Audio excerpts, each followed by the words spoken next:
What's up, babies?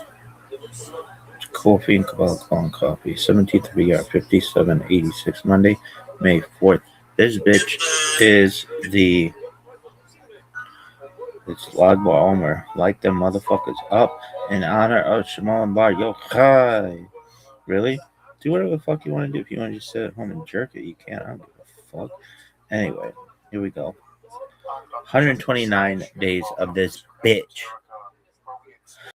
No one really knows for sure. Elevate, Elo, Diver, Elohim, Chaim, but this is the Missouri we live by. One of the most difficult aspects in starting to study Jewish mysticism and Kabbalah is Israel needs to study, I suppose. No doubt. It's tempting to think that, for instance, 3761, creation of the world, birth of Adam and Eve, Chava, 3631, 137, Adam was born. 3526, 235, Enosh, son of 3436, 325, Kenan, son of Ash was born. 3366, 395, Mahalel, son of Kenan was born. Numerous mutually exclusive schools of Jewish mysticism and Kabbalah have to serve as an introduction to Jewish mysticism and Kabbalah from the point of view of its incredibly complex development from the prophets of ancient Israel into the rise of modern Hasidism in the 18th century. Of course, this series isn't meant to be exhaustive by any means, serve as a springboard for deeper and reflection, and hopefully it will also enable you to situate developments in Jewish mysticism and Kabbalah in their historical and cultural context, and hopefully embolden you to dive into the primary texts, which are admittedly as sublime as obscure. Let me express my gratitude to Congregation Tchia for allowing me to use these lectures to reach a larger audience here on Esoterica. If you want, you can find the entire series under the playlist Entering the Garden, Introduction to Jewish Mysticism and Kabbalah. I'll be uploading them over the next few weeks, or if you find these episodes after autumn of 2021 and you want to watch the entire series, you can find them in that playlist.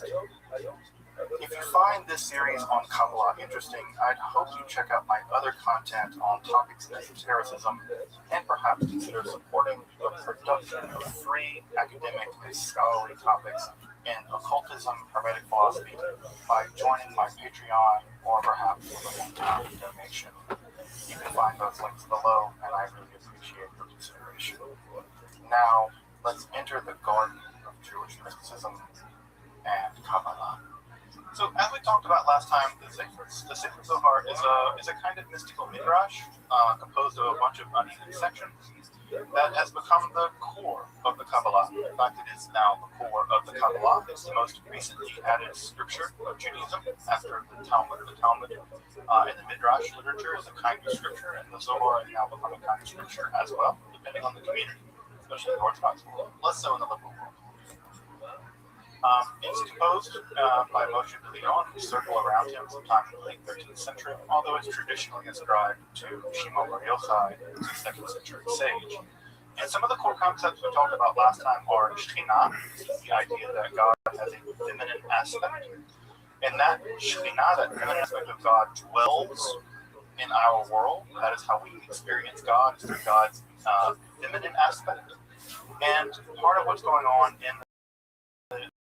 the Kabbalistic drama is that the Gulitza level of Kabbalah is a kind of sacred marriage between Israel, the Shekhinah, and the Shekhinah in Israel in the upper sacred. We'll talk about how that's accomplished in just a second. And as you may remember last time too, when we talked about the concept of evil, and unlike the previous, more philosophical theories of evil, in which evil was simply a privation, you can think of cold being the absence of hot, or darkness being the absence of light.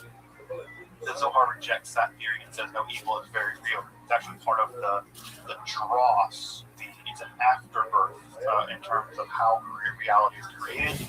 And that afterbirth comes where that dross is thrown off by judgment or justice, It's gevurah overcome. It's gevurah when gevurah is overcome in such a way that chesed doesn't check it, and when chesed or mercy and love doesn't check gevurah, that overflow of judgment becomes evil. And that forms a different dimension of reality called Sitra Achra, the other side. And that other side is where the opposite of God lives, the realm of the demonic. And the Zohar is very, very, very concerned about the realm of demonic and having very complex, a couple of different complex, very complex demonological systems. Unfortunately, we don't have time to get into all those demonological systems, but we could in another, maybe we do a whole Zohar class and get into Zoharic demonology. As I mentioned also, right, the Zohar is hyper literal. It likes to take things very, very serious. Where I said that one of the things that the Zohar likes to read into the Bible is anywhere the direct object marker, et, occurs in Hebrew. I think someone pointed out in the chat last time that the word et occurs everywhere in the Hebrew Bible. Of course it does. Everywhere there is a direct object in the sentence, the word et appears in Hebrew. And so people say, yeah, the Shekhinah must be everywhere. And that's what et means according to the Zohar. Anytime there's an et, that means the Shekhinah is there. And people say, well, that means the Shekhinah is everywhere. Of course Shekhinah is everywhere, because God is everywhere. And God only appears the Shekhinah in our realm according to the Zohar. Now, how do we deal with this hyperliteralism? Well, we deal with it with a kind of conservatism when it comes to Jewish law, and that takes the form that the Zohar is very, very. It does not.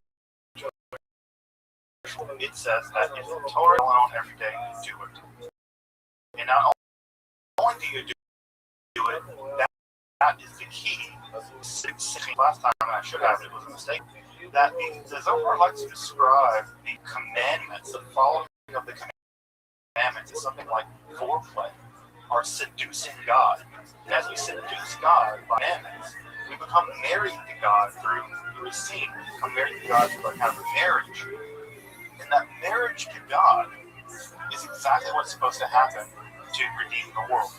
That is to say, now the masculine, the feminine, all these things are balanced, and that balance is the metaphysical ideal that the Zohar aims for. And so, the following of the law is not just an optional thing in the Zohar.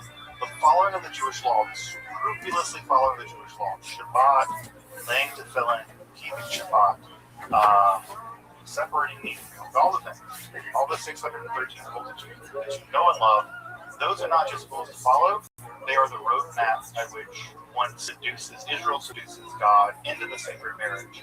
And in that sacred marriage, the cosmos is prepared. And that reparation of the cosmos is the goal of the Kabbalah as it's understood in the Zohar. And so there is no Kabbalah. There's no Kabbalah for the writer of the Zohar without scrupulous halakhic attention to the Jewish law. And that's one point I want to drive home. I'm not trying to say that non-Jewish people can't appreciate Kabbalah, that non-Jewish people can't learn from Kabbalah. I'm saying that the writer of the Zohar does not imagine that there is a Kabbalah, not just outside of Judaism, that's not even imaginable. There's no Kabbalah outside of a strict Orthodox Judaism.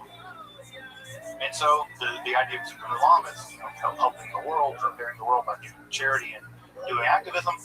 The writer of the Zohar would say, sure, but you got to do the other stuff too. It's not enough to give the charity and help make the world better materially. You have to very carefully keep the law. You have to make sure that you don't wear clothes that have linen and wool blended together, because that destroys the universe. That destroys the cosmos when you do that. You have to make sure they're separate. And by observing that, you have to balance the world. So it's a very legalistic mysticism. And I know that the phrase legalistic mysticism sounds bizarre to us because we think of mysticism as kind of pervasive. It's just feeling and emotion. It's just experience. But that's not true for Kabbalah. It's about obedience and transcendence. It's about immanence and transcendence. You have to balance both words. So now again, I'm not trying to gatekeep here and say that non-Jewish people can't appreciate Kabbalah. I'm just saying this is what the Zohar says. Does that mean you have to accept what the Zohar says? No. Do the hell you want. It's your business. I'm just telling you, don't let anyone tell you that it's kumbaya in the Zohar. Because that's just not true. Now, does that mean that you have to be bound to that? No. But I don't want to lie to you. I'm going to tell you something you didn't need. Kumbaya Zohar. I'm going to be honest about what it says. Now, what it says and what to do with it are two different questions. What to do with it is a question you have to do with it. That's your business. All I'm here to, what I have to do responsibly from my end is tell you what it says and how it works. And from there,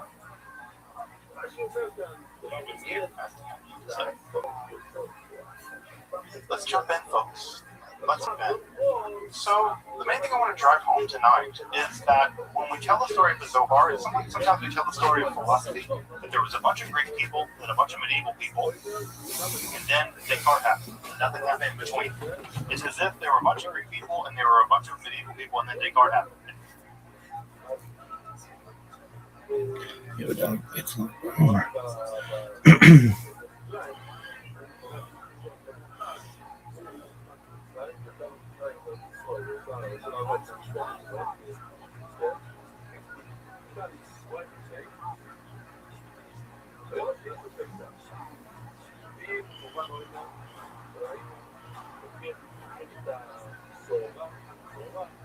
Brigadier Nathaniel Shirka Shana Mitzvah Katzabano, also for HaOmer.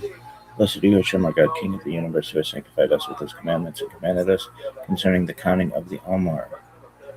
Today is 33 days, which is 4 weeks and 5 days of the Omer. May the merciful one restore unto us the services of the Beit HaMikdash to its place speedily in our days. Amen. Salah.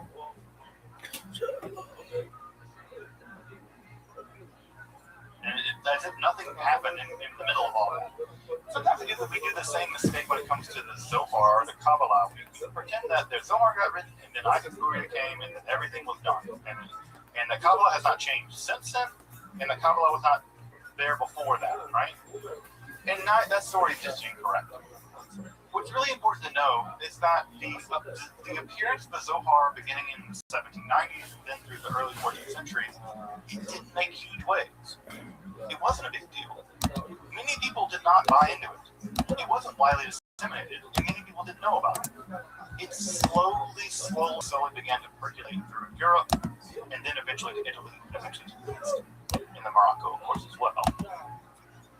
What's important to know is that it just didn't make it wasn't a big splash at first. It was mostly the purview of a very tiny group of people who did not make it public.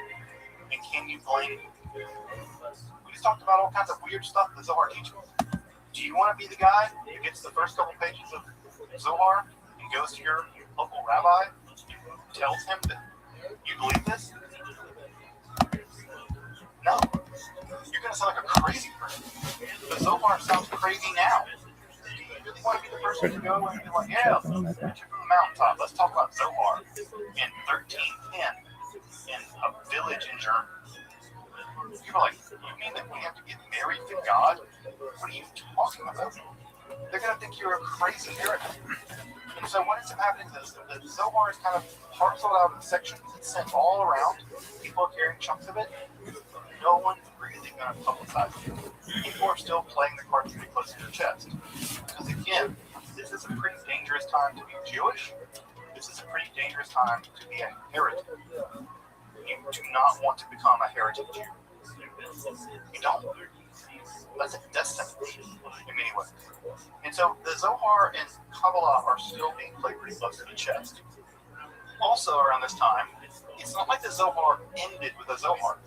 Now that's a weird thing to say, but what ends up happening is that after the Zohar as we have it is kind of done, there are Zoharic-like documents that get produced after the Zohar, the most famous of which is a document called the Tikkunei Zohar, another is the Ra'aya Mehemna, and these two documents are actually probably produced in the same group of people that produced the Zohar, but they're not quite the same. But they're so associated with the Zohar that they're kind of Zohar-like. So much so that in the modern version of the Zohar, they're attached to the Zohar. They're kind of like an apocrypha. They're kind of like are not popular. That's maybe not quite true, but they're up there. They're put there. They're not quite the same as the Zohar. Although I will say that in the modern Daniel Matt edition, that is a 12-volume massive Daniel Matt edition that's out now, he does not translate Raya Mahimna. Although Tikkun Zohar and Raya Mahimna in many ways are more popular because they're more coherent than the actual Zohar itself was. These are kind of like digests of Zohar material. So we also have the Zohar has a kind of half-life. So we have the main Zohar, and we have the half-life of the Zohar. And it sort of continues to exist in a strange way for a couple decades after it's actually completed as much as it was. We don't even know how it was disseminated. There's a great book by Boaz Bush that I have back here about, it's a study of just what we know about how the Zohar actually got published and how it got disseminated out. And what we now think is that it was never disseminated out in one complete text. It was always parceled out into chunks, and those chunks kind of moved around. And one of the things the early printers had to do with the Zohar was collect all those chunks and then organize them into one text and then print that. So it was a mess. It was also just a mess of a text, even in terms of its dissemination. One of the texts that we do know of, however, that was incredibly popular was a very small section of the Zohar called the Sefer Tzniuta, which is without a doubt the most complicated and bizarre section. It's only about 10 pages of the Zohar if you read in Aramaic, but it's the most enigmatic section of the entire text. For whatever reason, this was really, really important to people, and that's a text that really traveled far and wide. It's an incredibly difficult to understand section.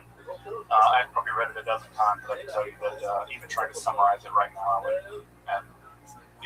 it fits and starts. It's so weird. So we do know that some sections of the Zohar were very popular early on, and some sections didn't. It wasn't even like it was received clearly in one kind of way.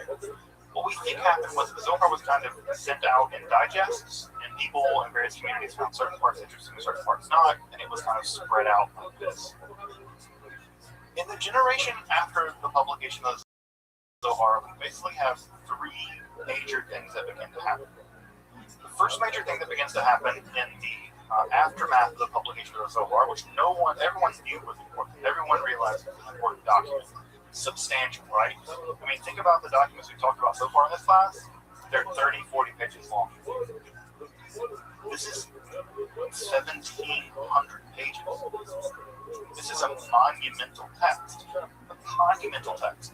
So regardless of what you thought about it, it was important. It wasn't just a 200-page, 100-page Sefer Bahir. This was a monumental piece of literature. So there were three basic reactions to it that followed in the aftermath. The first of it was, what does this text even mean? Remember, this text isn't even written in standard Hebrew. It's written in an obscure dialect of Aramaic, so obscure that you basically have to learn the dialect of Aramaic just to read it. It's not even in a standard Babylonian Aramaic.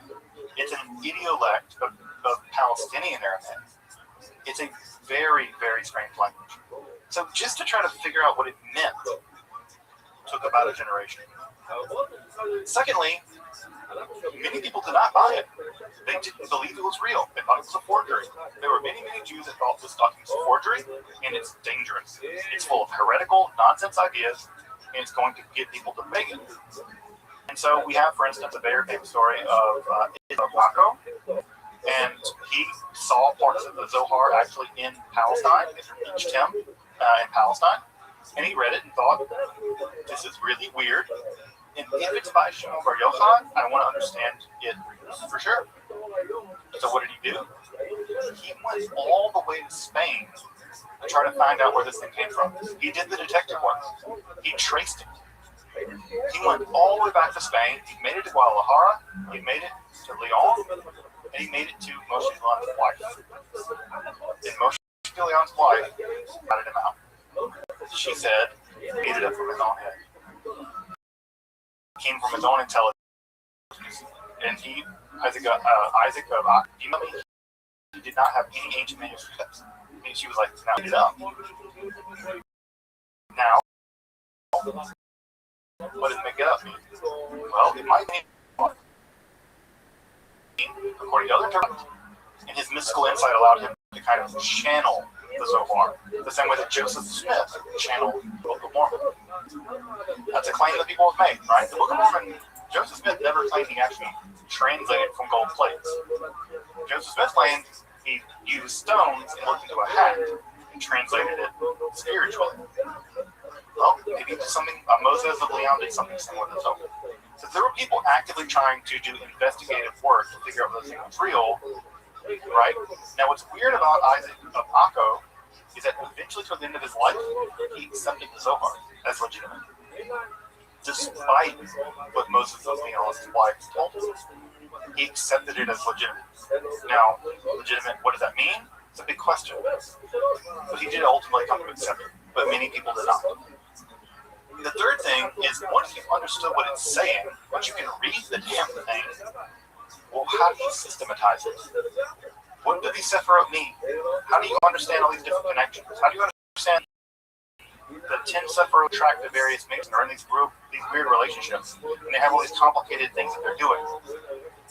How do you systematize this thing into a way of being Jewish? You can't just let it be a bunch of weird stuff. If it's the case, the Zohar is telling you that the entire purpose of this is the reparation of the world, the redemption of the world, the bringing forth of the Messianic age, you got to figure out how to do it. And the only way to figure out how to do it is to systemize the text so that you can understand what's happening. If you need to balance out 10 things, here's what 10 things are, and how the 10 things relate, and how the things both relate to those 10 things. So you can do the work of mystically aligning. So you're going to need people like encyclopedists. You're going to need people like systematizers. And that will be an entire generation, several generations of people that are going to be doing that work of systematizing things. And the first of those great systematizers, right, is people like Abraham Gigatia. So Abraham Gigatia is a person living in Spain, where his name. And he lived roughly right around the same time period, toward the end of the composition of the Zohar. And his work, the Sha'arei Orah, and there are some folks earlier than him as well that are worth mentioning here. I'm mentioning those folks too. But Joseph Gigatia is probably either one of the earliest people to receive the Zohar as we have it now. He may have likely been in the circle of people composing it. But his work, Sha'arei Orah, the Gates of Light, is the earliest attempt to formally systematize the structure of this work. So he's early on, right? So, if you think about this, the Sacred Zohar being written in the 1280s, 1290s, 1270s, you can see he's right in that time, in Spain. So he receives the Zohar, and he's one of the earliest systematizers. And his book, Sha'arei Orah, is one of the attempts to systematize. And also, this is one of the earliest books ever translated from Hebrew into Latin to give access of the Kabbalah to Christians. In fact, if you've ever seen this image, that is the frontispiece for the translation by Rikius of Joseph Gigatia's Sha'arei Orah. You can see it translated here as the Gates of Light, Sha'arei Orah, right? So here we have it. And look, there we go.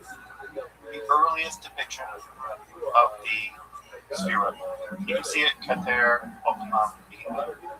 right? That's it. So this is a very early depiction of, right, and this is supposed to be Shimon Bar Yochai, I think, right? Holding up the tree of life.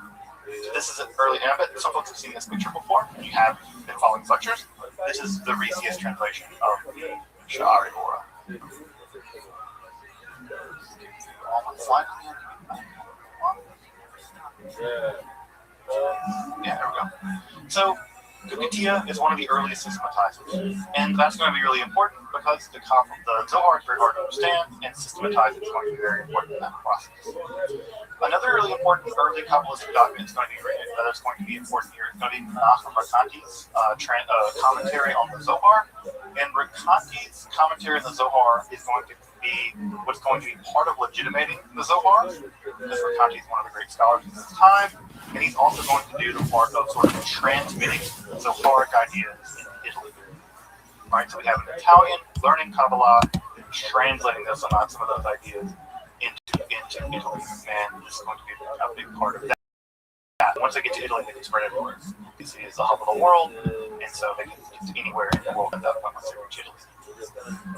Also, things are making their way over to Morocco. This is also very important. Morocco is going to be an incredibly important spot for the development of Kabbalah, and we're just in the infancy of figuring out how that worked, how things got to Morocco. There was a huge Jewish community in Fez, and there was until the 20th century, basically. And so Moroccan Kabbalah is going to be its own branch of Kabbalah. And it's one of the things I would love to see an entire book about. It's just the movement of Kabbalah to Morocco and the development of Moroccan Kabbalah, which is in many ways, like many Kabbalah, it's a distinct form of Kabbalah. But the studies on that stuff is very primitive right now. They're very primitive. And you can imagine why. The archives are very difficult to access. You need to be able to read medieval manuscripts in 4 languages. It's tough. You basically have to be trained to do that job. And not many people are. So this is one of the spots that future scholarship is going to make us a lot more wise about. Also, by the way, it's also going to decentralize Europe in a lot of ways. Because so much of what's going to happen is going to be Morocco, Yemen, Iraq. We talk so much about Europe, but we need to be very clear about this.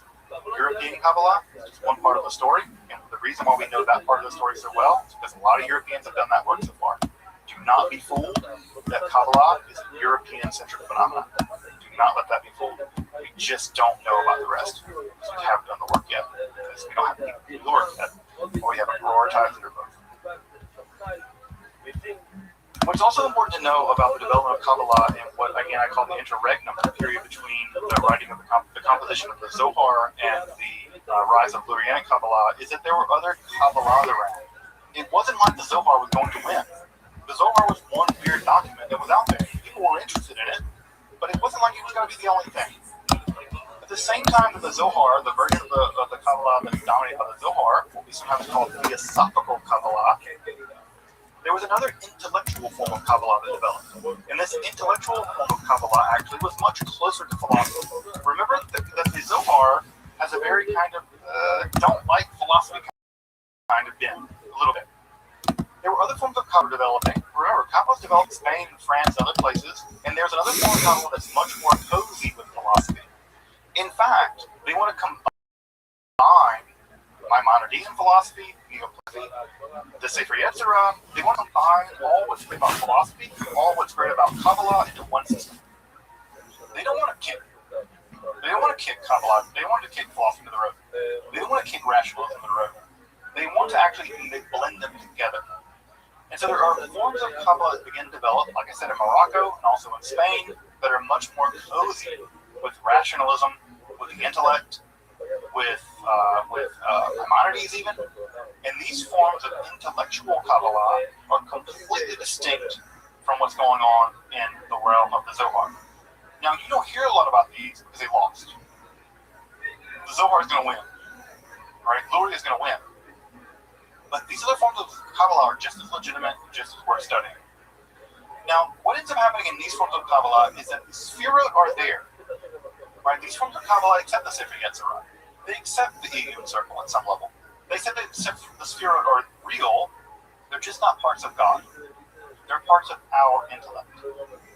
They're the parts of God that actually are a part of our intellect, that are the image of God inside of us.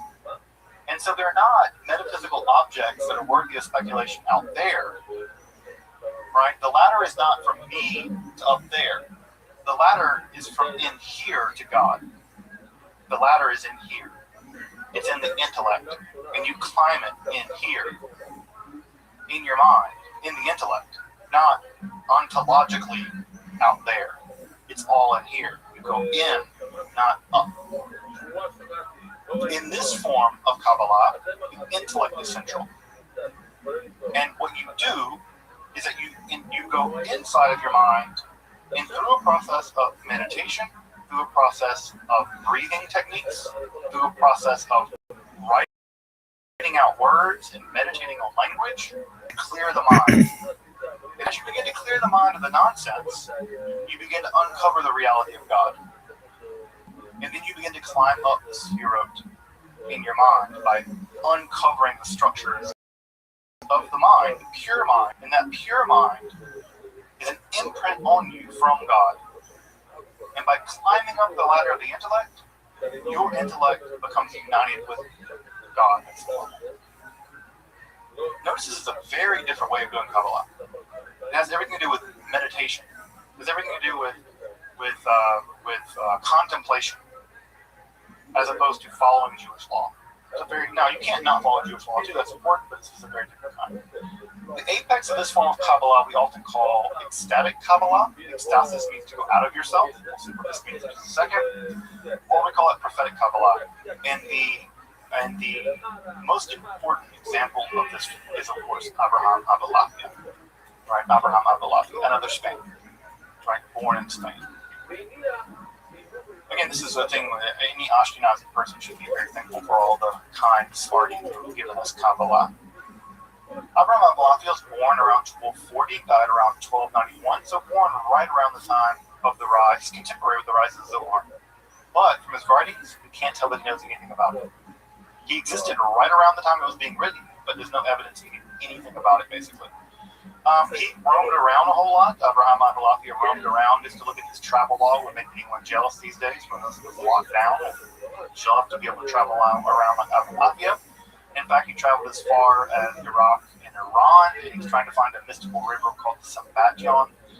There's an idea that there's a mystical river called the Sambatyon beyond which the 10 lost tribes of Israel gathered. And if you can find the river and bring them across, then you can begin the process of redeeming the world and bringing the Messiah. Very early on, Abulafia had messianic schemes, one might call them, but the world was cast into chaos. If you look at the time period, right, 1240 to 1290, you're looking at the high point of the Crusades, so that wasn't a good time to be in that region. And so eventually he turns back. Abulafia, aside from the Bible in many ways, and the Talmud, had one text that he felt was very dear to him, and that was Maimonides' Guide to the Perplexed. Now, most of us do not associate mysticism with Maimonides. Most of us do not associate mysticism with the Guide to the Perplexed. In fact, if you ask most people what is the most anti-mystical text in the history of Judaism, they're going to tell you it's the Guide to the Perplexed. I would tell you the truth. It's hard. So around the age of 31, he returns to Spain after traveling around a long time, and he begins to have these, what he would call prophetic or ecstatic experiences. And this was brought on by some degree of mixing magical techniques that he probably adopted from the world of the Ashkenazic pietists, the Chassidei Ashkenaz, and also some techniques that he's being developing from the Sefer Yetzirah. And what he ends up developing is a very complex system of breathing techniques, of letter combination techniques, of meditation techniques, and even body techniques. And many of these we think are being picked up from Sufism. Again, we're talking about him traveling in the Islamic world, and he's probably picking up some Sufi techniques. If you've ever seen the whirling dervishes and people like them who enter into trances by body breathing and spinning techniques, it seems very likely that Abulafia is picking up some of those kinds of techniques as well. And what ends up happening is Abulafia develops a prophetic form of Kabbalah. Now, this prophetic form of Kabbalah, of which we have about a half a dozen books that he's written, and the earliest of which is a text called Sefer HaYashar, right? And these mystical insights that he gets, we'll talk more about how he achieves them in just a minute, but these mystical insights that he gets eventually will convince him that he is, he's the Messiah, which is always, as you probably know from Jewish history, the most dangerous thing you can believe you can be. If you want to get yourself killed, start believing in the Messiah, and you'll be dead in no time.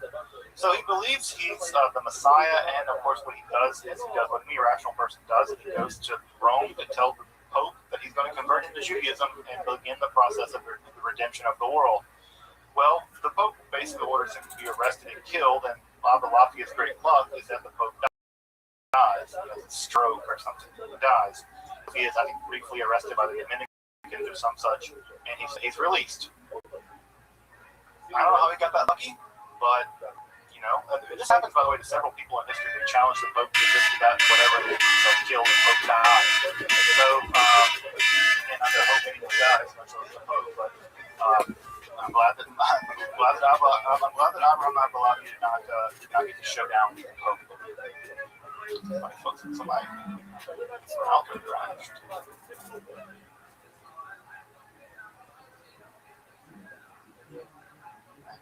Tabbed up, guaranteed the curse of the academic. Anymore with Abalafi. Yeah. The Pope died. And Abalafi lived. Good job, Abalafi. He would spend the rest of his career basically traveling around writing books, lecturing on the God of the Perplexed, and basically saying that he was the Messiah. And originally, toward the end of his life, some pretty important Jewish folk in the area of Sicily ultimately had him condemned by another Kabbalist, right? Shlomo ben Edred. It was a pretty famous Kabbalist at the time. He was at least friendly with Kabbalah. And he had him basically exiled, and he disappears from history in about 1291. So what's happening is Abalafi vanishes. We don't know what happened to him. He died or disappeared or become occulted. He'll come back later and save us all. I don't know. Abalafi produced enormous amounts of works, prophetic works, commentaries on the Moses Maimonides, God of the Perplexed, and the Sacred Yetzirah. And his combined works now comprise about 13 modern volumes. I have the complete works of Abalafi downstairs. In Hebrew, there's about 13 more, although they're not terribly reliable. A critical edition of Maimonides' works is still something we need. It's still not there yet. And so Maimonides is one of these critically important mystics that we just don't have a complete works for in Hebrew, even in English, really, which is a disaster in I think a lot of ways, but maybe one day in our lifetime we'll have it. What makes Maimonides, or what makes Abalafi's work so important is that not only does he do philosophical speculation, he tells you how to do these techniques. He tells you the letter techniques. He tells you how to do the combinations. He tells you they are guidebooks. And those parts of the books rarely ever got printed because people were terrified of trying this stuff. Because Abalafi did this stuff and thought he was the Messiah.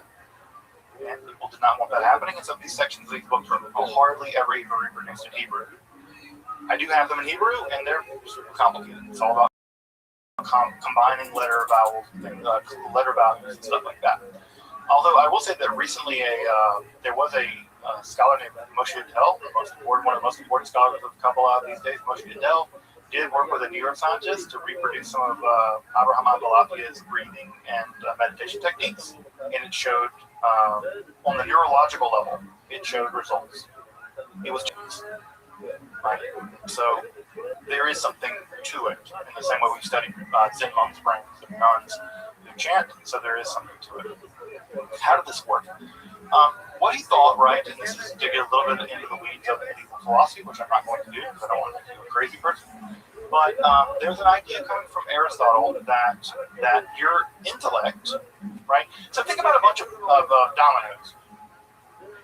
Imagine the universe is a bunch of dominoes. No domino can fall on its own. Some domino needs to knock the other dominoes down, and each domino has to be knocked over by another domino. So every domino is passive until another domino acts on it and knocks it down. And then that domino knocks it, and it becomes the new active domino. And then it knocks the other passive domino down. Active, passive, active, passive, active, passive, active, passive.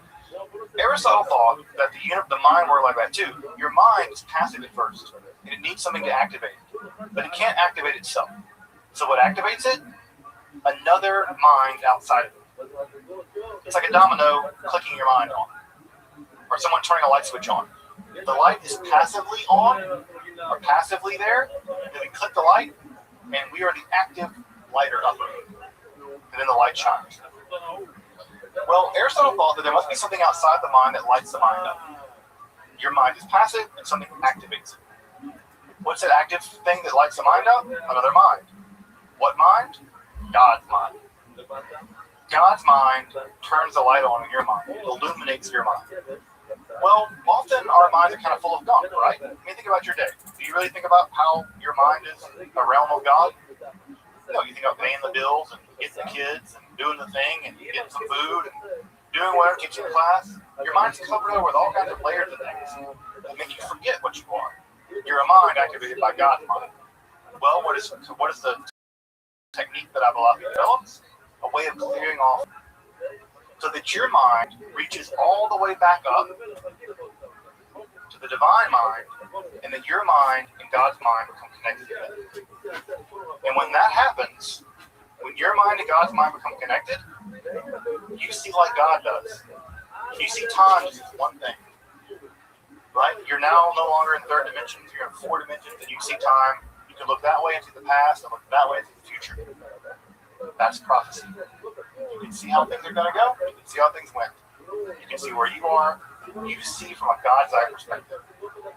Your mind becomes connected to God's mind at some level. And Abalafi tried to develop meditation techniques and language techniques to reconnect your mind to God's mind. Now notice how this is very different than the Zohar. The Zohar is a very different animal than this. You are trying to climb back up something, but in a very, very different way. In fact, even Abalafi gives us phenomenological characteristics to let us know we're on the right path. He says when you start doing this correctly, your body will emit light. You'll see a double of yourself in front of you, like another you, your cella, your astral body communicating with you. And eventually you'll have a terrifying moment, and then you'll break through to pure joy, right? And once you break through to pure joy, you're then jettisoned up to the divine mind. By the way, this sounds a lot like Zen Buddhism in a lot of ways, and many people have drawn a lot of comparisons between Zen Buddhism and Abalafi's meditation techniques. So this how-to aspect of Abalafi's work was always viewed with a lot of suspicion by a lot of Jews because of how Abalafi turned out, and also just because it's the idea of joining with God is a very controversial idea in Judaism, because if the idea that God is transcendent or not, so that's a weird thing in Judaism. But Abalafi's ideas were incredibly interesting, and eventually his ideas will get redeemed back into mainstream Kabbalah. And I would say that now Abalafi's ideas are being brought back in and synthesized at some level with ideas from the Zohar. But you can see they're very different ideas, and I bet you can see these are very different ways of doing Kabbalah. These are fundamentally different ways of doing Kabbalah. But what's important about this is to know that what the Kabbalah was in 1300, 1350 was not sorted out yet. They were Kabbalahs. And because they were Kabbalahs, it could have gone lots of ways, but eventually it's going to go on. We'll talk about that way. We'll talk about the way in just a second. Or I'll talk to you about it now. The most important event in the history of the Kabbalah is the Alhambra Decree, which, as I'm sure all of you know, the Alhambra Decree was the decree by the Spanish monarchs, Isabella and Ferdinand. I have a coin of them over there in my collection, who banned all Jews from living in Iberia beginning in the summer of 1492. Of course, the enactment of the Alhambra Decree took effect on Tisha B'Av of that year. So add injury to insult. And what ends up happening is that, like in many cases, as we talked about early on in this class, when something really bad happens to the Jews don't get running, the Jews get apocalyptic. So when bad stuff happens, kind of comes in and say, "Hi guys, I'm here for you." And so this apocalyptic fervor begins to emerge Judaism again with the Alhambra Decree, and that apocalyptic fervor is combined with the Kabbalah. Now, if you can't imagine a more spicy thing than that, I don't know what you can think of. Kabbalah plus apocalypse is like, that's the beans means, y'all. That's the thing. And so they begin to combine these ideas. Not only that, there's an idea that God had sent the Kabbalah to prepare the Jews for 1492 with the Alhambra Decree, and that the Alhambra Decree was the beginning of the end of the world, the whole damn thing, or the beginning of at least the Messianic era, and that Kabbalah was how to bring it home. So what was previously, before 1492, a very carefully guarded, secretive world of Kabbalah, after 1492, the new idea was, we need to popularize this, because by popularizing it, we will herald the Messiah. Kabbalah is the road. Kabbalah is like the rug that we lay out for the Messiah. We got to roll the rug out. How we roll the rug out? By popularizing these ideas, by intensifying our devotion to this new idea. Again, to them wasn't new, right? They really believed it was ancient. And to wit, because they believed that it was ancient, because they really believed the Zohar really all came all the way from Shimon Bar Yochai, where did they go to settle when they were exiled? Many of them were collected by Bayezid II, who also have a point from. Bayezid II was the Ottoman Turk emperor, who was incredibly gracious. He sent his entire fleet to rescue Jews who were being exiled from Spain. Again, this is one of these things where we should tell the story very clearly that this is a case where Muslims saved Jews. Bayezid II recognized this a very important thing for his empire, and he brought Jews all the way to the Ottoman Empire. By the way, in 1492, there was no printing presses in the Ottoman Empire. In 1493, there was one in Salonika, set up by Jews. So Bayezid II was very, very intelligent in this regard. He knew that rescuing the Jewish population would be good for his empire. And so many Jews who came from Spain after 1492, after the Alhambra decree, where did they go? They were Kabbalists. They first went to Jerusalem, and then where did they go? They went home. Where's home? The Galilee, where Shimon Bar Yochai is from, the author of the Zohar. Now think about how interesting this is. This is a document written by someone that's not actually from Palestine, a Spaniard, in that you have an entire population moving to Israel, Palestine. They land in Jerusalem, and they settle in the area of their heroes, Shimon Bar Yochai, Meron, and Tzfat. And if you know anything about Meron and Tzfat, you know that it's now the center of Kabbalah. They built a center where there was none prior. They built an entire world for themselves and lived in it. It's an amazing mystical story. In the world of the Ottoman Empire, the Kabbalah is about to undergo a titanic change. So some of the earliest important systematizers of Kabbalah at this time was Meir Ibn Gabbai. Miriam Gabbai, he wrote one of the earliest systematic accounts of Kabbalah as we have it. But the most important systematizer of Kabbalah is going to be at this time Moses Ibn Yaakov Cordovero. And he's going to write, published in 1548, his Pardes Rovim. And this is the most encyclopedic, most coherent, and most systematic account of Zohar Kabbalah to be produced, basically in some ways, ever. And just to briefly summarize how he thinks, some of the things he thinks, he imagines the Sefirot as emerging from a kind of dialectic. That is to say, they always contain their opposite, and their opposite breaks off of them. Maybe folks ever seen how cells undergo like mitosis, right? Mitosis, where cells break away from each other. All right, where they sort of, you see them like doing the thing, and right? He imagines that all the Sefirot, that Ein Sof contain a contradiction, and that from that contradiction emerged Sefirah, and then that contained all the contradictions of Ein Sof, and broke again, and broke again. So what we have in the ideas of Cordovero is we actually have a reason why the Sefirot developed the way they did. For him, there's an inner dynamism even inside each Sefirah, and that's going to get turned up to the max. We'll get to encyclopedia here next time. So he's trying to systematize why the Zohar works the way the Zohar works. Why does Sefirot obey rules? What are the rules of Sefirot obey? How do they work? And why are they the way that they are? So he's the great systematizer. Another major work that he has is a text called Or Yakar. Or Yakar is a commentary on all the Zohar literature. In fact, this commentary is so vast that a modern edition is still not done yet. There is no modern edition of the Or Yakar. They're still putting it out in Hebrew. I think it's running 24 volumes at this point. He spent decades working on it. It may be done in our lifetime. The modern edition may be done in Hebrew in our lifetime. English edition is not even on the radar. Just to get a standard Hebrew edition done. This work is so massive. It's I think been in the works since the 60s. I think it's still not done in their 2020s. It's a massive, massive commentary.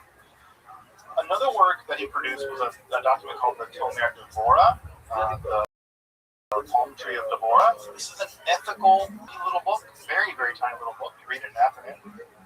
And this is an ethical version of Kabbalah. This is trying to understand Kabbalah as an ethical program, how to be a Kabbalistically informed Jew.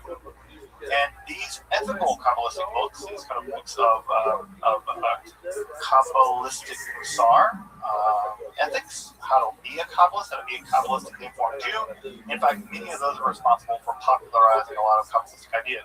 In fact, some people ask me, what Kabbalistic book would you read first? And I tell them, from the advice of a friend of mine, that I would say Tomer Devorah. If you want to read any Kabbalistic book first, get a copy of Tomer Devorah. Because that's the easiest way of getting an inroad into this conversation. You can buy copies that are Hebrew and English. So he also wrote this text, Tomer Devorah, a very important ethical work of Kabbalah. Cordovero was the great systematizer of the generation. And I would say that in many ways, I'll speak for myself personally here, which I rarely do, but I will say, I prefer Cordovero's system of Kabbalah in many ways, from a philosophic point of view, more than I appreciate Encyclopedias. Now, I know you're not supposed to say that because Encyclopedias are the needs of everything in the whole time. I will say the Cordovero system I find much more rigorous, much more systematic, much more philosophically well. So I appreciate Cordovero a great deal. Now, his elder brother-in-law, right, was Shlomo Alkabetz. Now, you may have never heard of Shlomo Alkabetz, but I bet you sung a song he wrote, a little ditty called Lecha Dodi. If you ever practiced Kabbalat Shabbat, the service on a Friday night, welcome in Shabbat, if you've ever sung Lecha Dodi, you've engaged in Kabbalah. Congratulations. The entire service of Kabbalat Shabbat was invented by the circle of people like Joseph Alkabetz, right, and people like Cordovero and people like Joseph Caro. They invented that entire service. That entire service was invented in a whole cloth by Kabbalists. And Lecha Dodi is the high point of that service. It's a Kabbalistic hymn to the Shabbat as Shekhinah. So, also he developed some of the all-night study sessions that became important to the development of the holiday of Shavuot. If you were done a tikkun on Shavuot and stayed up all night, those kinds of ideas are also to be found in ideas of Shlomo Alkabetz and other folks. In fact, Alkabetz and Joseph Caro, we'll talk about in just a second, they moved to Palestine because a spirit, an entity, a magi, a preacher, the Shekhinah, told them they had to relocate to Palestine and go to Tzfat. Joseph Caro, who you probably know more famously as the author of the Shulchan Aruch, the definitive document of Jewish law. Definitive. There is no more important document in Jewish legal Shulchan Aruch. It was produced by Joseph Caro, a Kabbalist of this time period, who saw visions of the Magi, sometimes as a Shekhinah, sometimes as an embodied version or a spiritual version of the Mishnah, the rabbinic text. And so much modern Judaism, whether it's the legal text like Shulchan Aruch, or whether it's ritual stuff like Kabbalat Shabbat, or it's musical stuff like Lecha Dodi, or it's other things. All of this is being formed, infused, hewn, and developed in the 16th century in the aftermath of the 1492 disaster of the Alhambra Decree. It's being developed by Kabbalists to popularize ideas from the Sacred Zohar, to basically roll out a red carpet for the coming of the Messiah. They are popularizing these ideas as part of a messianic redemption arc in their mind. So these ideas, which were very closely hidden, are now being published, put out there, rendered out there. Make songs about it. If you've ever been to a Friday night service in any synagogue ever, you are living in the shadow of these people doing Kabbalah in the hopes of using ideas from the Zohar to welcome and herald the Messiah. Now, I don't know if you knew that you were doing that or care, but you were. So, Kabbalah Shabbat Friday night services begin here in Spot. Right, at some level begin here at Spot. And they are imbued. Go read Left Letter D. Go read the English translation for it. It's all about welcoming the bride. Getting married to Shabbat in the form that she's not. It's Kabbalistic all day long. All day long. The Zohar itself is also now reaching its canonization at some level. It's printed for the first time in Italy in the printing of Cremona. That printing is not very widely recognized. It's only ran for a few volumes. But the definitive edition was also printed just around the same time version, 3-volume version of Match Book became the standard. So the Zohar, the printing of the Zohar actually was released first by Christians. The Mantua edition is going to rapidly simulate ideas of Kabbalah all through the world, especially the European world. Cordovero's work is going to be soon surpassed by Isaac Lurie. We'll get to him next time. What ends up happening is Cordovero dies, as we all will, and Luria comes to the spot the very day Cordovero died, the Rama died. And above the funeral train of Cordovero, of the Rama, it's like Luria saw a pillar of fire reaching up into heaven. Now, if you know something about the book of Exodus, the book of Exodus describes God using the Israelites as a pillar of fire. Literally, Isaac Luria says, Cordovero, God is literally on his funeral train. And immediately it's like Luria joins the train.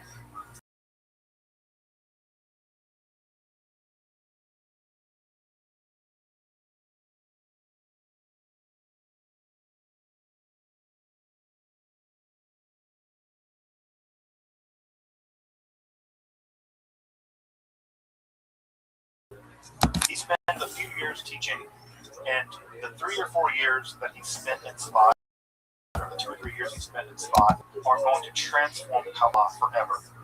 The teachings that he imparts to 2 of his students, one Chaim Vital, the other another student called Israel, not as well known, but between and Chaim Vital, really more Chaim Vital, Kabbalah is going to become completely integrated part of Jewish theology, philosophy, and Jewish law.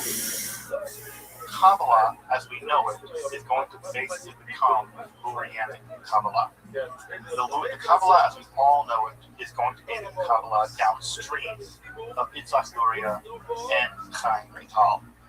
And what ends up emerging is that Chaim Vital's version of the Kabbalah is very peculiar interpretation, which we'll get to next time, becomes the authentic, definitive, final version of Kabbalah.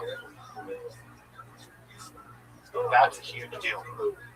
He will set the stage for all further Kabbalistic speculation. Now, what's also important here is that the Christians have taken notice also of Kabbalah.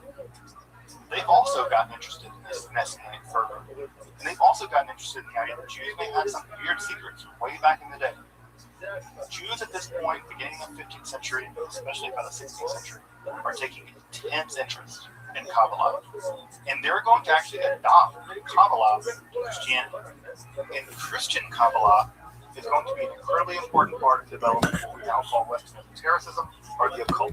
So if you ever studied magic, things like that, these ideas are going to be incredibly important when we get to Christian esotericism and the rise of occultism, right, in Europe. We'll do that next time as well.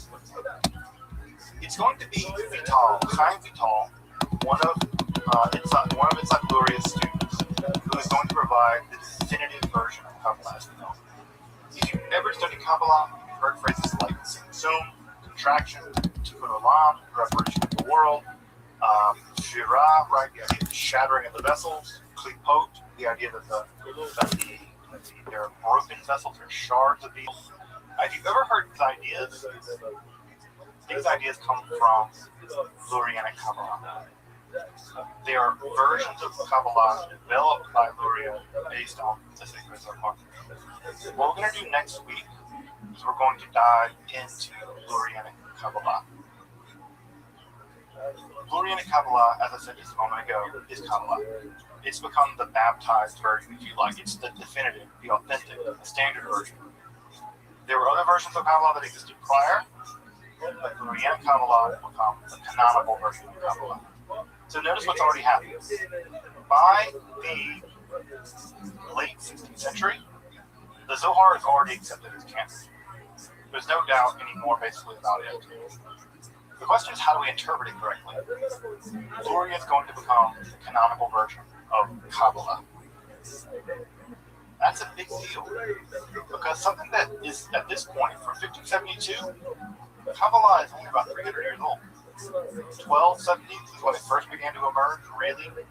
And by 1572, with the death of Isaac Luria, it's going to become definitive. So by 300 years, the Zohar is scripture. And it's going to affect every version of Jewish life, from the Siddur, the prayer book, to the liturgy, Kabbalah Shabbat, to ritual life, putting on felons, Chomoed, even Jewish law. It's going to affect all these things. And the Lurianic Kabbalah will be the standard mechanism by which all other forms of Kabbalah are measured. So we'll come back next week and we'll begin the process of handling the Lurianic Kabbalah. Welcome back, and thanks for joining me as I explore the garden that is Jewish.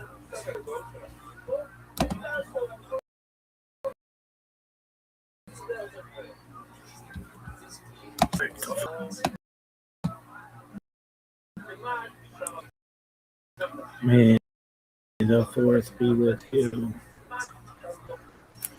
And also with you. Lift them up to Hashem.